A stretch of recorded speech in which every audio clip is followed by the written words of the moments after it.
Bonjour à tous, c'est la forme, 5 événements donnés sur les 6 premiers disputés. Bon, on va en profiter, mais avant de vous donner ma sélection, mon prono chez nous, à côté de Lyon, à Feurs, sur l'ouest lyonnais, dans la Loire, un hippodrome que j'aime bien, et ben je vais vous parler des Glorieuses, parce que c'est les deux Glorieuses de Feurs, et en même temps on a les Glorieuses de Cran.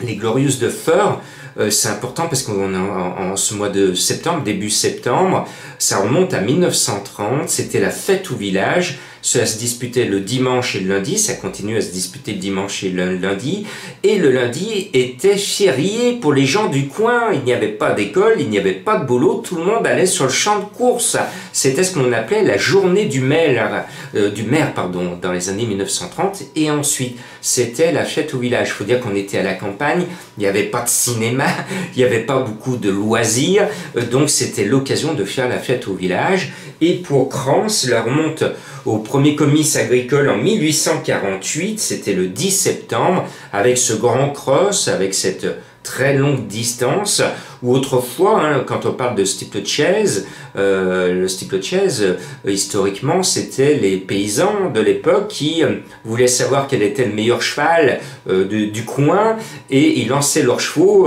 à bride abattue dans la campagne, et c'était le premier arrivé qui gagnait. Il fallait franchir toutes les difficultés sur le parcours. Voilà la naissance historique du steeplechase en France. Donc, eh bien, j'espère vous donner un prono glorieux, comme samedi, où mes 8 chevaux ont fini aux 8 premières places. Bon, alors, après le petit tiercé de dimanche, je vais essayer de vous trouver l'ordre, parce que la difficulté aujourd'hui, le quintet dans le désordre ne va pas payer, il va falloir trouver l'ordre. Donc, je tente forcément un cheval régional, on va jouer les locaux en priorité. C'est le 3, élu de Dompierre qui me plaît le mieux. Le cheval a visé la course, son entraîneur aussi, et moi j'y crois. Et puis le 2, Djembé d'Orgère, et sa musique va crescendo, il reste sur 2 belles victoires. Et là, bon, le lot est creux, il n'y a que 12 partants. C'est un petit soleil devant, le seul petit X, c'est que par moment il se montre fautif. Alors j'espère qu'il ne va pas nous ruiner, qu'il va rester bien sage jusqu'au poteau. Et puis, le 6, Eden Basque, eh ben, on va lui lancer notre béret au passage du poteau. Il va nous montrer le chemin du paradis. Le cheval est super bien. Il est bien décidé actuellement.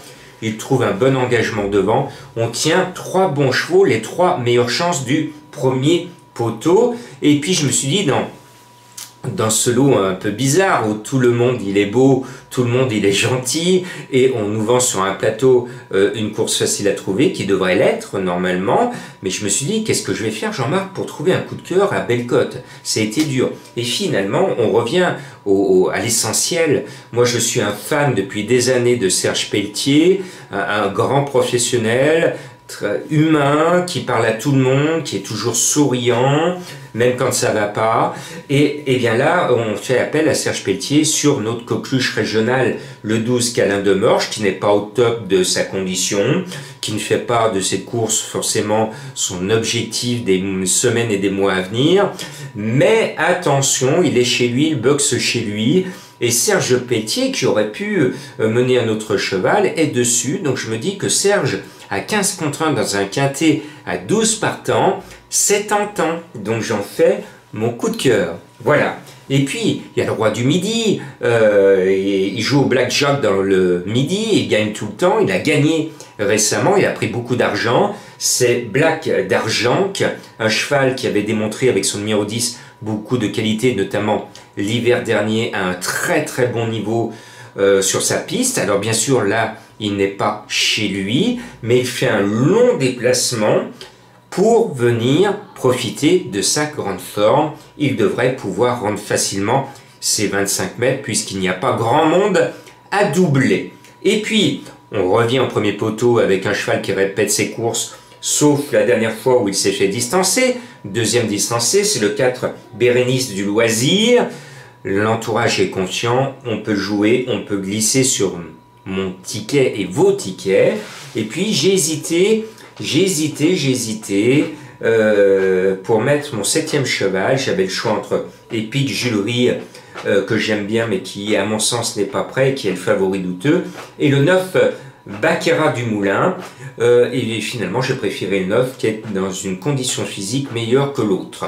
Et puis, Madame Colombo m'a glissé, elle a fini 5e à 25 contre 1 vendredi soir, avec un peu de bonheur, hein, parce qu'on a rétrogradé un cheval, et puis finalement, grâce à cela, le cheval de Madame Colombo finit 5e vendredi soir à 25 contre 1. Donc forcément, là, elle m'a donné du 20 contre 1. Et souvent, elle me parle de la douloureuse quand elle reçoit une note ou quand elle reçoit les impôts. Ouah, elle me dit, elle ouvre son enveloppe, elle dit, oula, voilà la douloureuse. Alors quand elle a vu la douloureuse dans le quintet, elle s'est dit, Jean-Marc, tu me la mets, hein, je cherche même pas à comprendre. Et ben, on va jouer le 7 douloureuse qui trouve finalement un bon engagement. Et s'il y a 1, 2 ou 3 favoris fautifs, forcément, elle va figurer dans le quintet.